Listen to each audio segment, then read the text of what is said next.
अस्सलामुअलैकुम। Sports world में आपको खुशामदीद कहेंगे। मैं हूं हिफ्सा इम्तियाज़ और चैंपियंस ट्रॉफी और ट्राई नेशन सीरीज़ के लिए कौमी स्क्वाड का ऐलान कर दिया गया है और इसी पर बात करने के लिए हमारे साथ स्टूडियोज़ में मौजूद होंगे जाहिद मकसूद साहब, यूसुफ अंजुम और इसके साथ साथ सलीम खालिक साहब भी हमें ज्वाइन कर रहे हैं। तो जो स्क्वाड अनाउंस हुआ है, सबसे पहले मैं जाहिद साहब आपकी जानिब आना चाहूँगी। अगर इंडिविजुअली बात करें तो आप क्या इस वक्त कॉम्बिनेशन देखकर आप क्या कह रहे हैं?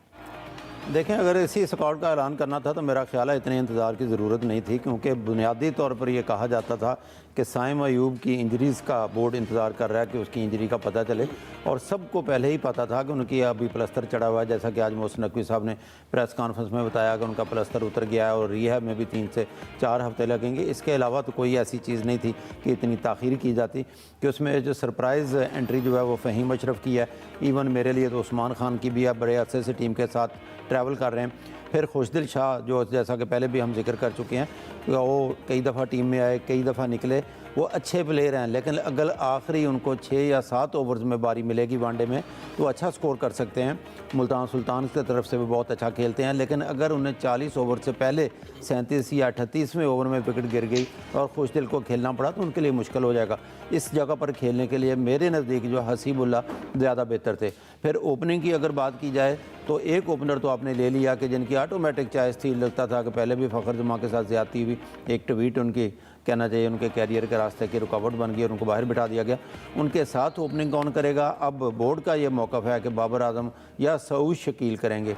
सऊद शकील को पहले आपने वर्ल्ड कप में लिया 2023 में, आखिरी मैच उन्होंने खेला, उसके बाद उनको वनडे टीम से बाहर कर दिया गया। टेस्ट में बहुत अच्छा खेलते हैं, मिडल ऑर्डर पे आते हैं, कई मैचेस में उन्होंने संभाला दिया टीम को। अब सऊद शकील को मैं तो समझता हूँ एक दफ़ा फिर ओपनिंग पे भेज के आप ज़रा कुर्बानी का बकरा बनाएंगे, उनकी सलाहियतों को आजमाएंगे। और ख़ास तौर पर अगर बाबर को भेजना है तो यही सिलेक्शन कमेटी है जिसके रोहरुमा आकिब जावेद हैं, जो बार बार कहते थे कि PSL में जब बाबर खेल रहे थे कराची किंग्स की तरफ से हमारी टीम के ख़िलाफ़, लाहौर के ख़िलाफ़, तो हमने कहा था कि दुआ करें बाबर आउट ना हो, क्योंकि उनके इल्ज़ाम है कि वो स्लो खेलते हैं, तो वो रन रेट का ख्याल नहीं रखते, इसलिए एक ओपनिंग का भी बहरान होगा। फिर ख़ास तौर पर मैं मौके से फ़ायदा उठाता हुए स्पिनर्स पे भी आऊँगा।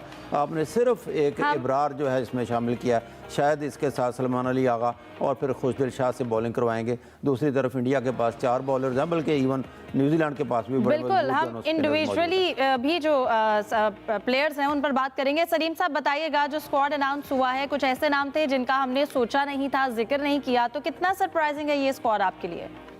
मेरे लिए बहुत सरप्राइजिंग है, खास तौर पर फहीम अशरफ जो है, उनका पैराशूट जो है एकदम फिर सीधे पाकिस्तानी कैंप पे आके उतरा है।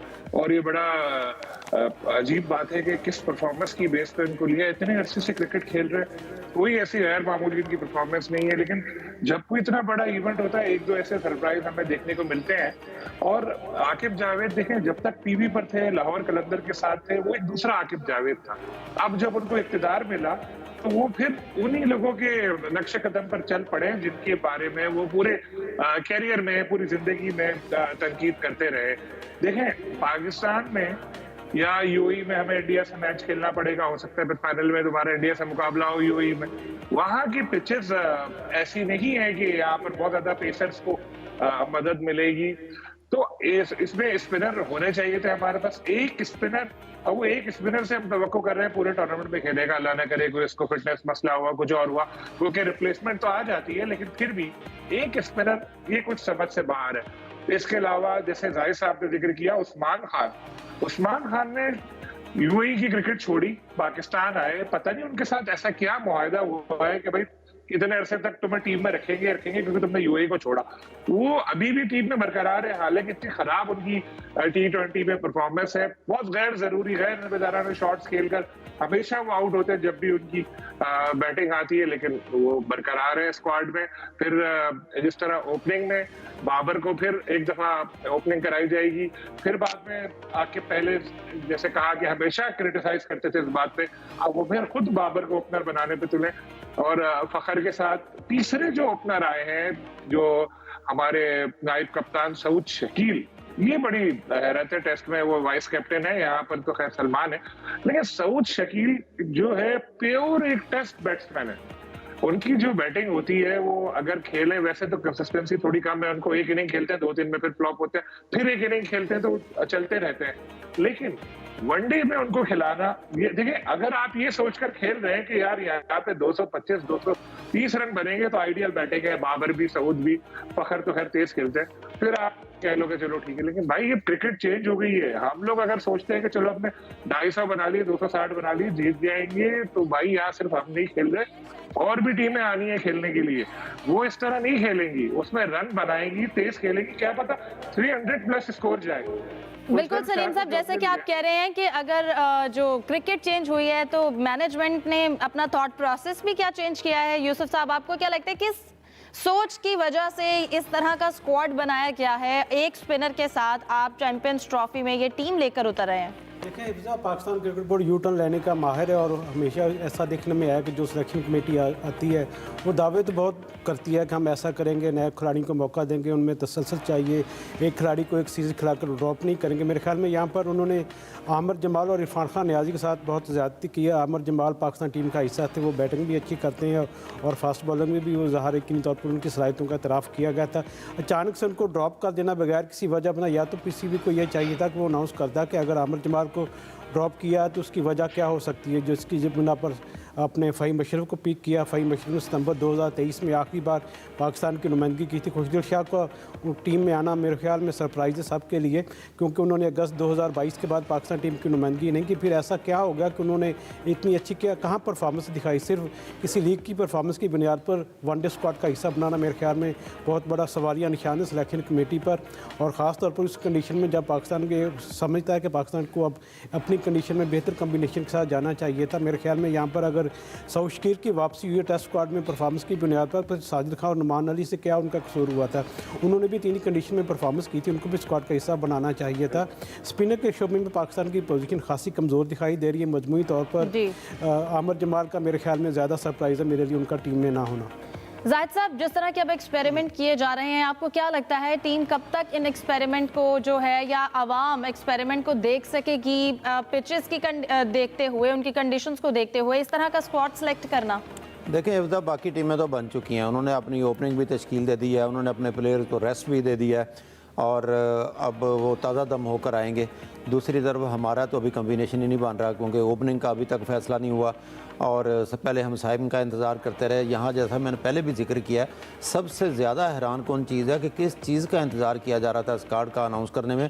और अगर करना ही था तो फिर न्यूजीलैंड के साथ 8 को मैच है, कम से कम वही हो लेने देते, अपना 18 या 19 खिलाड़ियों का ऐलान कर देते जो इन्होंने टीम में रखना चाहते हैं। उसके बाद क्योंकि 11 फरवरी तक तो आप टीम में आप तब्दीली कर सकते हैं, फिर प्लेयर्स का पता चल जाता ओपनिंग पेयर सेट होता है या नहीं होता।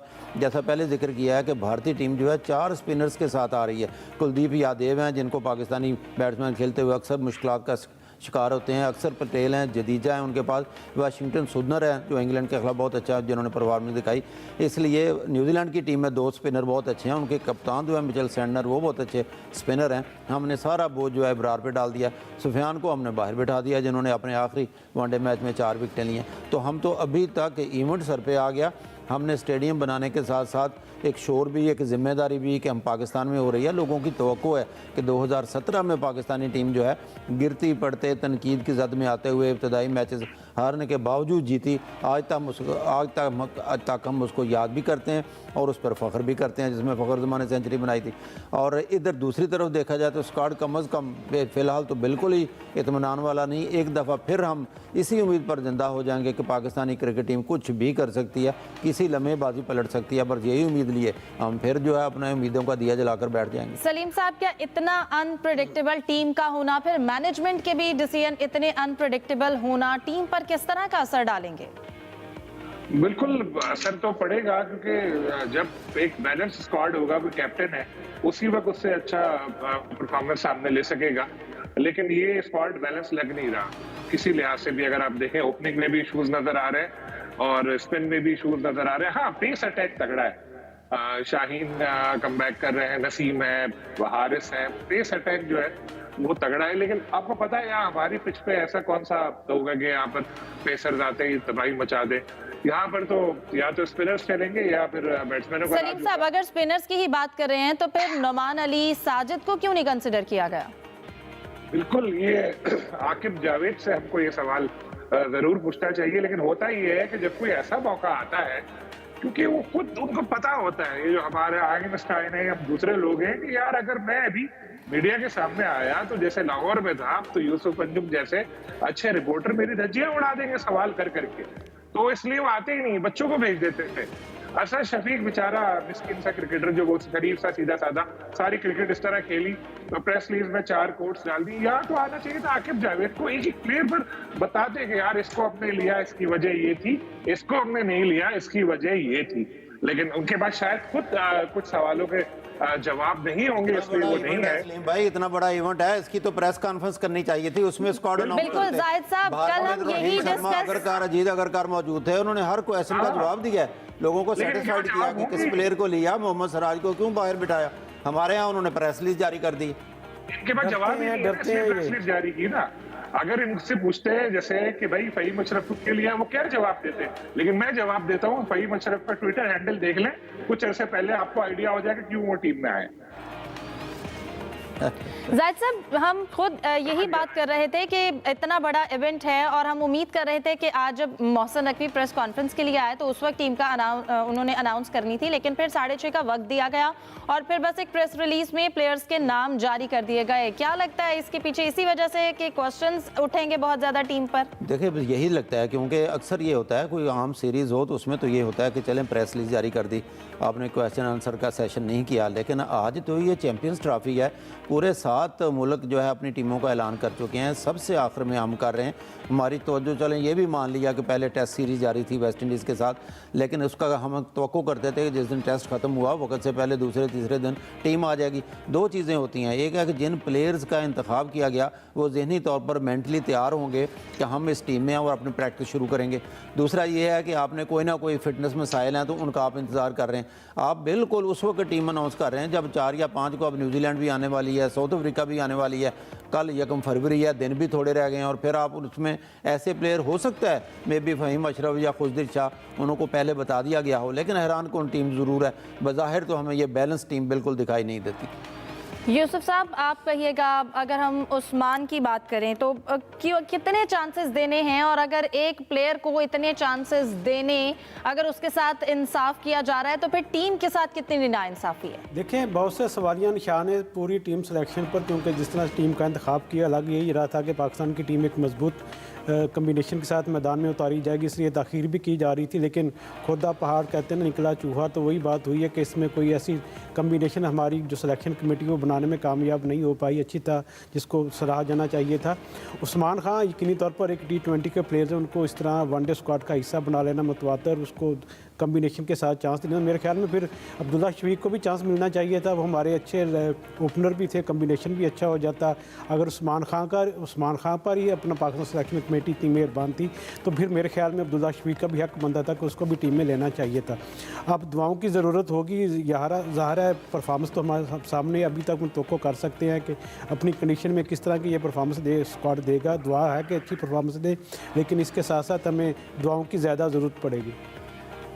सलीम खालिक साहब, खुशदिल शाह को ऐड किया गया है, आप क्या समझते हैं कहां पर उन्होंने इतना अच्छा, या अभी रिसेंट कैसी परफॉर्मेंसेस रही जिस बेस पर उनको कंसिडर किया गया हो? देखिए, खुशदिल शाह की शमूलियत ने तो उनके घर वालों के दिल खुश किया होगा। हम लोग तो हैरान ही हो रहे हैं कि कैसे आ गया। अगर आप ये कहें कि बांग्लादेश लीग में बहुत अच्छा खेले वो, तो बांग्लादेश लीग की बुनियाद पर अगर हम टीम मुंतखब कर रहे हैं तो मैं क्या कह सकता हूँ। लेकिन वो एक 3rd स्टैंडर्ड की लीग है जहां पर इतने स्कैंडल रोजाना आ रहे हैं। आज एक बहुत बड़ा फिक्सिंग का भी केस उसमें स्कैंडल सामने आया है। उसकी परफॉर्मेंस की क्या वैल्यू है जहां पे सिर्फ इसलिए कि चौके छक्के ज्यादा लगे, उन्होंने बाउंड्री भी छोटी की हुई है। जिस तरह 6 छक्के अगर लगाए तो वो बाउंड्री छोटी की हुई है। इस तरह तो इधर लीग्स की बुनियाद पर आप ले रहे हो तो कितने सारे और लड़के आ सकते हैं, उनको भी ले लो। लेकिन ये देखिए, एक माहौल बनाया जाता है। मैं यही बता रहा हूँ कि अगर आप देखें आजकल की क्रिकेट, आजकल की सिलेक्शन, ये सारी साइंटिफिक वेज में हो रही है। जब किसी प्लेयर को टीम में डालना हो या कुछ करना हो, उसके बारे में एकदम ट्वीट्स आने लगती है कि यार खुशदिल शाह ने बांग्लादेश लीग में 8 छक्के मार दिए, तो खुशदिल शाह जबरदस्त फॉर्म में नजर आ रहा है। तो यकीन माने कसम से मेरे जहन में आ गया था कि बेटा बंगला खुशदिल शाह टीम में आने वाला है, और वही हो गया। तो अभी 2 दिन पहले हैदर अली ने भी 3 छक्के मारे हैं उसी बांग्लादेश लीग में, उनको भी ले लेना चाहिए था। सलीम भाई, मैं आपको बताऊं इसकी सिफारिश कौन है खुशदिल शाह की?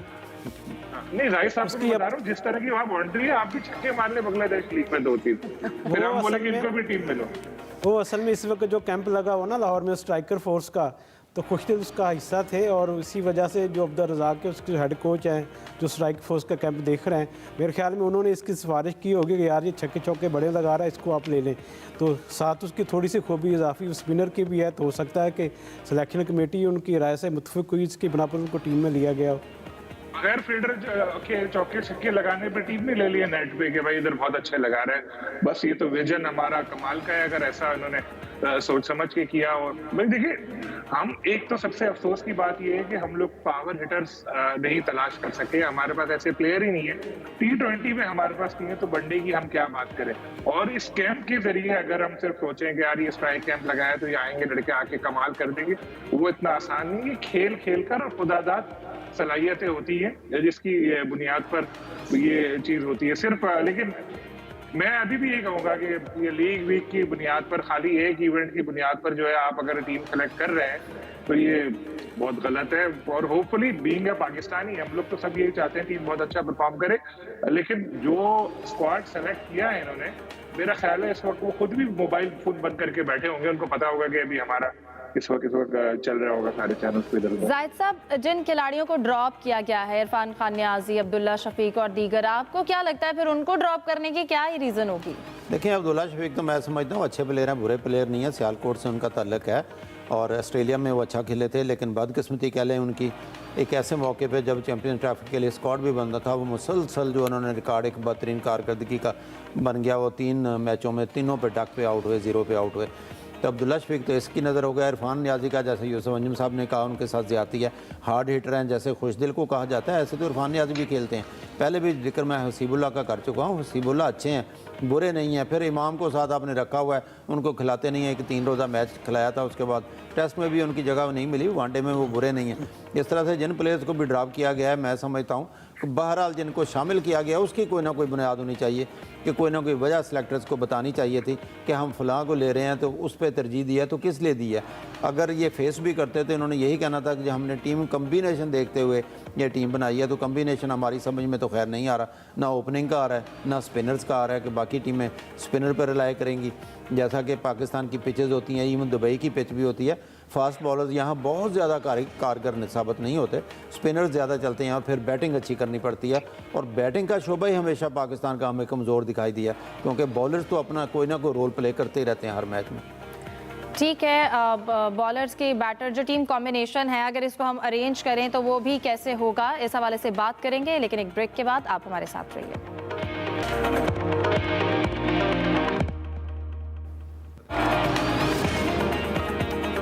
Welcome back. तो टीम अनाउंस हो गई है और तकरीबन लगता है ऐसा ही है कि तमाम शायकीन जो हैं वो इस वक्त सरप्राइज़ हैं, क्योंकि ऐसा कॉम्बिनेशन नहीं सोचा था।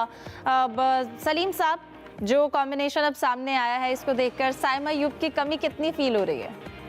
साइम अयूब की कमी देखें बहुत ज्यादा फील हो रही है। साइम अयूब बहुत उनको मौके मिले, शुरू में परफॉर्म नहीं कर रहे थे, हम लोगों ने बहुत तनकीद भी थी की, लेकिन उसके बाद वो गैर मामूली बैट्समैन के तौर पर सामने आए। जिस तरह उन्होंने हर तरह की क्रिकेट में परफॉर्म किया, चाहे वो व्हाइट बॉल हो या रेड बॉल हो, तो हम लोगों को लगा था कि बड़े अरसे बाद एक ऐसा एग्रेसिव हमें बैटर मिल गया है जो टीम के काम आ सकता है। खासतौर पे बाहर की कंडीशन में उन्होंने अच्छा परफॉर्म किया था, लेकिन जैसे ही वो इंजर्ड हुए, उसके रिप्लेस देखे या जिस तरह जितनी तकलीफ में वो जा रहे थे, दिल कह रहा था उसी वक्त यार अभी ये बाहर हो गया। हालांकि इधर उधर से खबरें आ रही थी कमबैक हो जाए, लेकिन मुझे यही लग रहा था कि शायद इतनी जल्दी उनका कमबैक हो नहीं सकता, और वो जो खदशात थे वो दुरुस्त साबित हुए।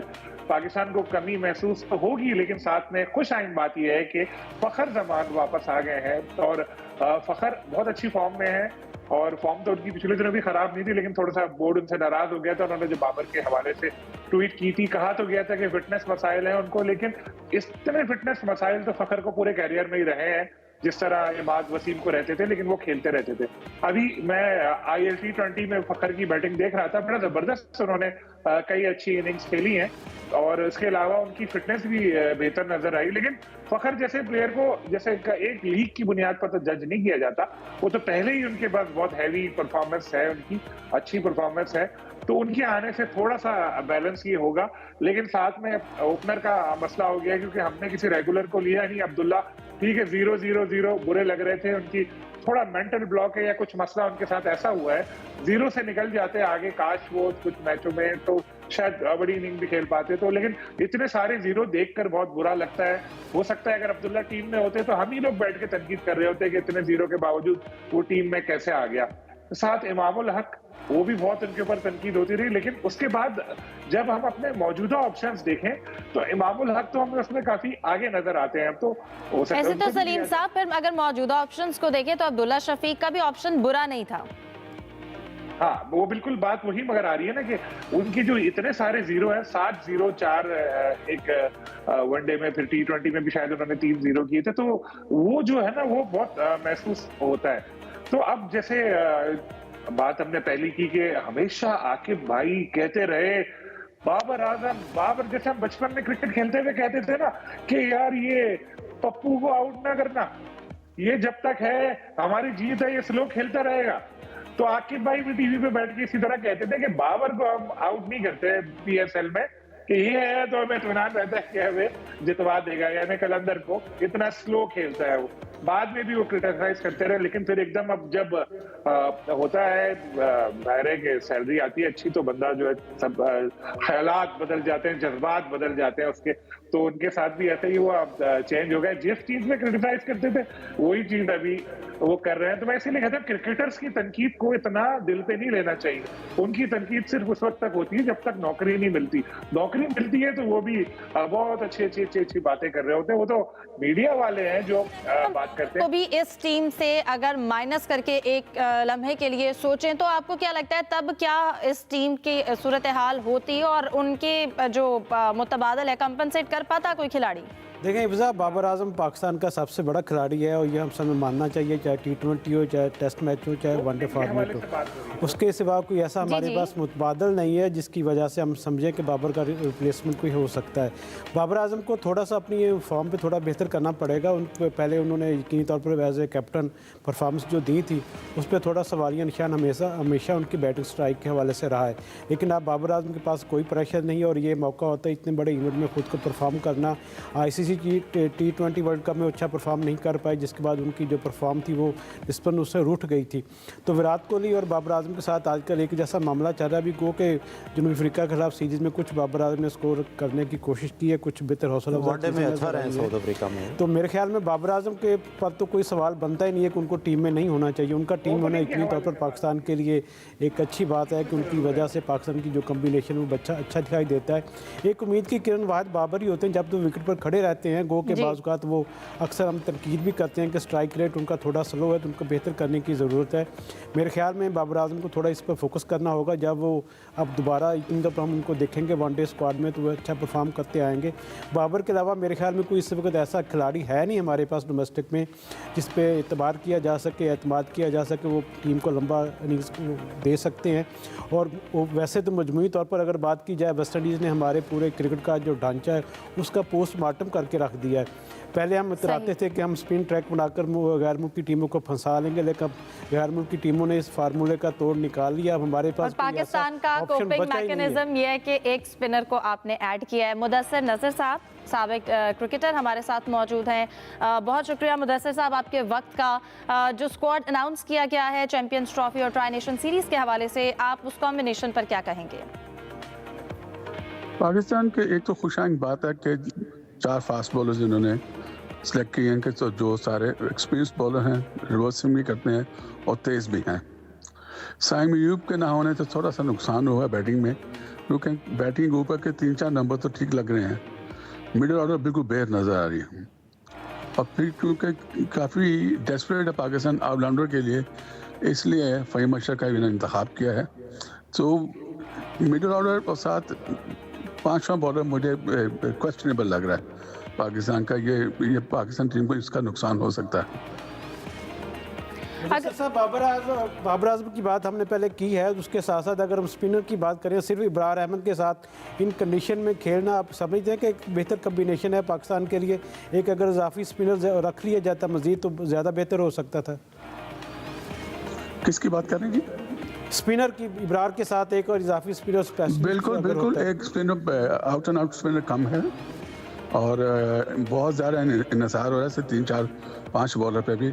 अगर किसी को मार पड़ गई तो सब्सिट्यूट कोई नहीं है, कोई ऐसा नहीं है कि जो कि फिल इन कर सके फॉर्म। काफ़ी सारे प्लेयर्स यहाँ ना बॉलर हैं ना बैट्समैन हैं, कोई इतनी बड़ी आइडेंटिटी नहीं है उनकी, कोई सॉलिड आइडेंटिटी कोई नहीं है। और क्योंकि काफ़ी सारे मैचेस, जो सारे मैचेस सब कॉन्टिनेंटल कंडीशंस में होने, दुबई की पिच भी पाकिस्तान की तरह होती है, तो एक पायादार स्पिनर की कमी महसूस होगी। मुदस्सिर साहब, अगर हम ओपनिंग जोड़ी की बात करें तो आपको क्या लगता है, फ़खर और साउथ का कॉम्बिनेशन ज़्यादा अच्छा होगा या फ़खर और बाबर का? मेरे ख्याल में जो पाकिस्तान के मैं इस वक्त बैटिंग जो टीम देख रहा हूँ, मुझे तो लग रहा है बाबर आजम ही ओपन करेंगे फ़खर के साथ।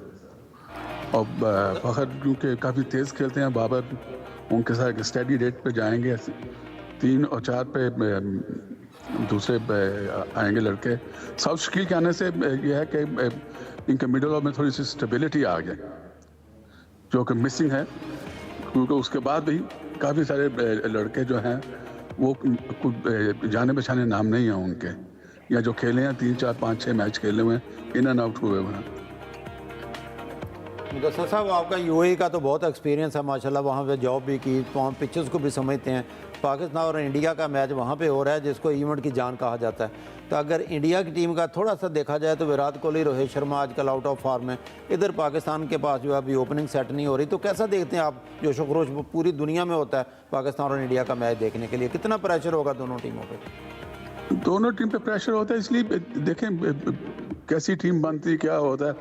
ये इंडिया पाकिस्तान के मैचेस में मैटर नहीं करता, उस दिन जो जोश से खेल जाए और परफॉर्मेंस ऊपर आकर चढ़ जाए वो बाजी ले जाता है। तो ये डाबी गेम होती है पाकिस्तान इंडिया की, इसमें कोई इतना ज़्यादा अमल दखल नहीं होता फॉर्म का। लेकिन अगर दोनों टीम कॉम्बिनेशन को अगर उनके स्क्वाड के साथ कंपैरिजन किया जाए, उनके स्पिनर्स जो हैं उनकी तादाद पाकिस्तान के जानिब से सिर्फ एक स्पिनर है, तो उस हवाले से कितनी मुश्किलात हो सकेंगी पाकिस्तान को? बहुत सारी मुश्किलात हो सकती हैं। पाकिस्तान के पास कोई ऐसा नहीं है कि एक लड़के ना के दूसरा परफॉर्मर दे जाएगा, कि उन्होंने जो टीम अनाउंस की है बड़ी थिन सी बॉलिंग लाइन है। 3 फास्ट बॉलर्स खेलेंगे, अगर चारों के चारों फास्ट बॉलर्स खेलें तो बैटिंग कम हो जाती है, तो इसलिए मुझे लगता है 3 ही खेलेंगे, चौथा और 5वां अबरार होगा और फ़हीम अशरफ होगा। बाकी ये साउथ शकील से आगा सलमान से थोड़ी थोड़ी बॉलिंग करके काम निकालने की कोशिश करेंगे, लेकिन ये इतना ये अच्छी बात नहीं है ये इतनी। लेकिन मुदस्सिर साहब, बाबर से ओपनिंग कराई तो ये सही रहेगा आपके ख्याल में? ये सब आपकी आवाज़ कट जाती है। वो पूछना चाह रहे हैं जी सलीम साहब। बाबर आजम की बात कर रहे हैं ओपनिंग के हवाले से कि बाबर से ओपनिंग कराना ठीक रहेगा? देखिए, इन्होंने कोई और चॉइस छोड़ी नहीं है, जैसी टीम अनाउंस की है तो बाबर ही बनता है। अब किसको नीचे से उठा के, साउथ शकील को या फिर ओपन करवाएंगे? नीचे तो है कुछ नहीं। वो खुशदीद शाह भी ज़्यादा तेज़ खेलता है, मोस्टली लास्ट के ओवर में स्लॉगिंग वगैरह करता है, जो उसका फ़ायदा हो सकता है। बाकी तो ऐसा है नहीं। उस्मान खान अभी तक जितनी भी क्रिकेट खेला 2020 खेला, और फर्स्ट क्लास में भी आता है तो 2020 की तरह खेलता है। कोई खातखा परफॉर्मेंस उसकी ऐसी नहीं है कि आप कह सकें कि डेफिनेटली वो परफॉर्मेंस देगा, अल्लाह करे वो करे, लेकिन अभी तक उसके जितने भी तर्ज है खेलने का, वो जैसे मोहम्मद हारिस है, इनका भी यही है कि बस आके हिटे मिटे मारते हैं। तो मुदस्सिर साहब, आपको क्या लगता है बैटिंग के हवाले से किस खिलाड़ी पर ज़्यादा पाकिस्तानी टीम का इन्हिसार होगा, बाबर के अलावा भी? अगर हम किसी बैटिंग में किसी बैटर की बात करें तो फ़खर पे बहुत ज़्यादा प्रेशर आ चुका है, क्योंकि फ़खर रिप्लेस कर रहा है साइम अयूब पर। अच्छी बात तो ये होती दोनों लेफ्ट हैंडर्स इकट्ठे खेलते, तो बड़ा एक ज़बरदस्त कम्बिनेशन होना था पाकिस्तान का। सॉलिड स्टार्ट मिल जाए तो दोनों गेम अपोजिशन से दूर लेके जा सकते हैं। जिन खिलाड़ियों जी फ़खर का आप कह सकते हैं कि जब भी वो खेलता है तो थोड़ा इनकन्सिस्टेंट, लेकिन जिस दिन वो लंबी नहीं खेलता उसके बाद उसको कोई आसपास नहीं आता, फिर वो मैच अकेला ही आराम से जीत जाता। बिल्कुल, जिन खिलाड़ियों को ड्रॉप भी अगर किया गया है, आपको क्या लगता है कि किसको कंसिडर किया जाना चाहिए था? जी कोई ऐसी अनफॉर्चुनेटली अब्दुल्ला शफीक जो था वो आफ्टर फॉर्म हो चुका है।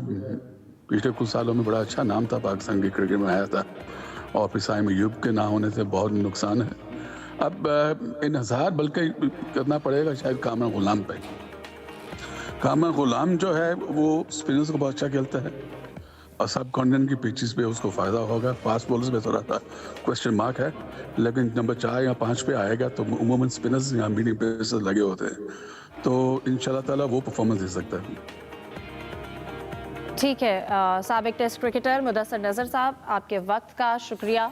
जाहिद साहब, जैसा कि वो कह रहे थे कि कोई और ऑप्शन भी नहीं है हमारे पास, तो फिर इस तरह की सिलेक्शन, खिलाड़ियों को ड्रॉप करना, बैटिंग पर इन्हिसार किसके साथ होगा? अगर हम बाकी स्क्वाड्स को, चैंपियंस ट्रॉफी को अलग रखें, सिर्फ ट्राई नेशन में जो बाकी दोनों टीम्स हैं उनके साथ स्क्वाड का कंपैरिजन करें, तो ट्राई नेशन में कितना मुश्किल होगा? देखिए, उधर ट्राई नेशन से पहले मैं ये बात करना चाहूँगा, जब चैंपियंस ट्रॉफी के ग्रुप सामने आए थे तो सबसे पहले यकीन करें कि मैंने शुक्र अदा किया था अफ़गानिस्तान हमारे ग्रुप में नहीं है। अफ़गानिस्तान ऐसी टीम है, अगर उनमें से स्पिनर्स निकाल दिए जाएँ तो अफ़गानिस्तान की टीम तो ख़त्म हो जाती है। और अफ़गान टीम वो टीम है जिन्होंने वर्ल्ड कप 2023 में हर टीम को शिकस्त दी। उन्होंने सिवाय मेरा ख्याल अभी तक टेस्ट प्लेइंग नेशंस में से सिर्फ इंडिया बची है। हमारे ग्रुप में होते तो हमारे लिए बहुत ज़्यादा मुश्किल पैदा हो जाती, जैसे बार बार जिक्र हो रहा है। अब जैसे आपने ट्राई नेशन का जिक्र किया, एक अच्छा मौका है। ज़ाहिर है न्यूजीलैंड भी चाहेगी अपने जो है फाइनल प्लेइंग 11 जो है मुंतखब करे। 8 को मैच है यहाँ पे, फिर 10 को दोनों टीमों का साउथ अफ्रीका और उनका मैच है। साउथ अफ्रीका थोड़ा बहरान का शिकार है क्योंकि उनके जो है नोकिया सबसे अच्छे जो फास्ट बॉलर हैं वो भी अनफिट हो चुके हैं। उनकी जगह पे जिस पार्ट टाइम बॉलर को लिया गया था वो भी अनफिट हैं। डेविड मिलर के बारे में भी कोई अच्छी खबरें नहीं आ रही हैं, तो उनको भी थोड़ी सी तकलीफ हुई मैच के दौरान, फिर उन्होंने बैटिंग भी उस दिन नहीं की। तो मेरा ख्याल है कि पाकिस्तान की पिचों में न्यूजीलैंड ज़्यादा बेहतर टीम दिखाई देती है, उनके पास ज़्यादा निस्बतन बैलेंस टीम है।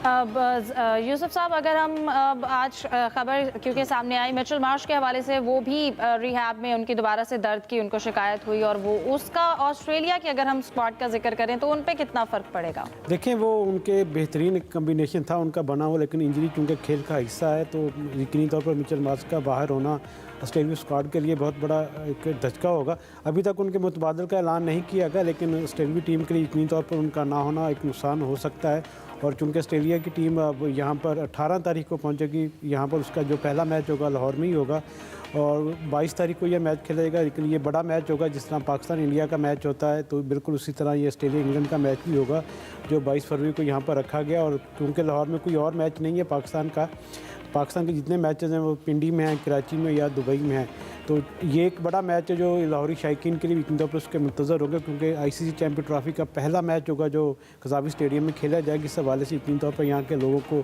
एक अच्छा मैच देखने को मिलेगा।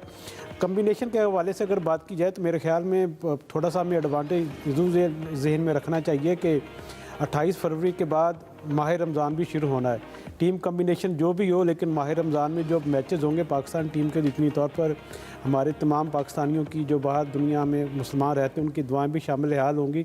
अब दुआ ही की जा सकती है कि पाकिस्तान मतलब के बाद फिर दुआ पे ही आ गई है। हमेशा की तरह, पहले की तरह भी दुआओं पे हम गुजारा करते हैं, तो इस दफ़ा भी हमें दुआओं का सहारा लेना पड़ेगा। आप इससे कह रहे हैं कि मजीद एज हासिल हो जाएगा, रमज़ान में दुआएं मांगेंगे तो कबूलियत के चांसेस जो है वो ज़्यादा हो जाएंगे। बात दुआओं पे आके ख़त्म होती है। सलीम साहब, चैंपियंस ट्रॉफी की एक्साइटमेंट है अपनी जगह, सरप्राइजेस भी मिल रही हैं, लेकिन कहीं ना कहीं एक थोड़ा सा दुख भी है, जो कैप्टन फोटोशूट होना था वो भी नहीं हो पाया। आज हमने अनाउंसमेंट का भी तरीका थोड़ा सा मुख्तलिफ देखा, उसके बाद जो कैप्टन फोटोशूट था वो भी नहीं हो पाया। क्या लगता है, क्या आईसीसी को इस हवाले से प्रेशराइज नहीं करना चाहिए था पीसीबी की जानिब से कि ये एक रूटीन का, रेगुलर प्रैक्टिस का हिस्सा है, हर चैंपियंस ट्रॉफी में ऐसा होता है, तो इस बार भी ये होना चाहिए था? आईसीसी टीम को तो ला नहीं सकी इंडिया की पाकिस्तान को, तो कितना भी प्रेशराइज करते क्या फायदा होता? आपको पता है बेबस है वो, और अब तो इंडियन क्रिकेट बोर्ड की हो गई आईसीसी मुकम्मल। अब तो जय शाह साहब ने कंट्रोल सारा जो है संभाल लिया, तो जब वो टीम नहीं आ सकी तो कैप्टन को क्या भेजेंगे? देखिए, अगर रोहित शर्मा आते हैं यहाँ पर और कैप्टन शूट में शिरकत करते, तो यहाँ पर जितनी उनको इज्जत मिलनी थी, जितना हर तरफ उनकी वाह होनी थी, जहां भी उनको लोगों से मुलाकात होती, उनको सब पजीराई मिलती, तो वो जहाँ से जब वापस जाते तो इंडियन क्रिकेट बोर्ड का मौक़िफ़ तो जीरो हो जाता। कि यार तुम्हारा कैप्टन पाकिस्तान गया, उसको तो इतनी इज्जत मिली, वो तो जब तुम्हारी टीम जाती तो भी ऐसे ही होता, तो तुम शोर मचा रहे हो कि टीम नहीं भेजेंगे। तो सवाल ही नहीं था कि Indian cricket board Rohit Sharma को यहाँ भेजता।